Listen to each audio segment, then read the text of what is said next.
muteramyi muteramyi ijoro rigeze he Dareba nkabona umuteramyi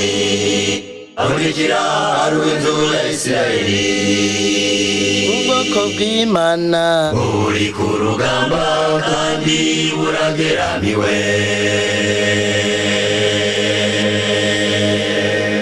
byuka muteramyi ubere mazi gisagara era bibirusha biremere ishengero namanya wo guhikira usinzira kw'inshingano reka umucu isiyo nturabagirane reka umucu isiyo nturabagirane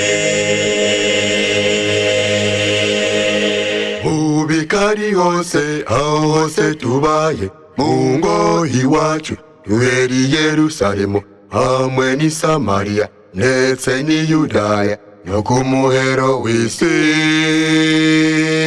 tugende fata ibitabo ngende tuje mu ivugabutumwa izi ndome twigisha zizotuma dutsinda canke dutsindwa nitwifata nabi tugakora icyo tubuze atarizo zikibuze tuzotsindwa n'urubanza. Abafarisayo n'abanyabwenge b'ibyanditswe Yesu yaravutse ntibamumenya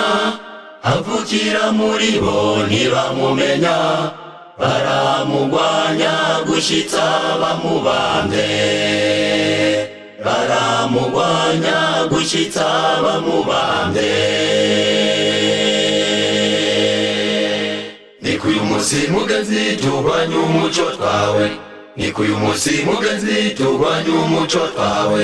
nikuyu musi mugenzi mugwanya umuco mwawe nikuyu musi mugenzi mugwanya umuco mwawe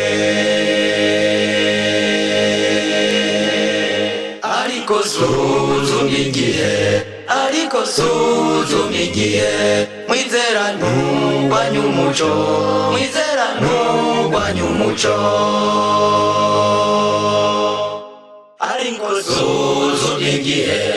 ariko suzuma igihe mwizera ntuje imbere umuco mwizera ntuje imbere umuco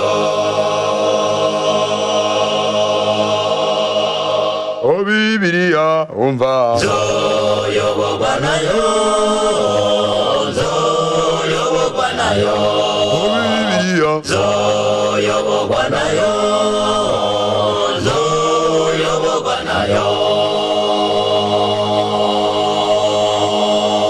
o Bibiliya umva zoyoborwa nayo uko Imana yayoboye Abisirayeli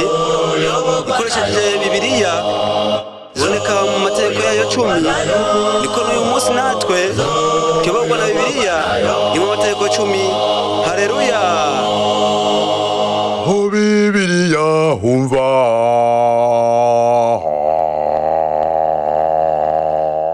zoyoborwa nayo zoyoborwa nayo zoyoborwa nayo zoyoborwa nayo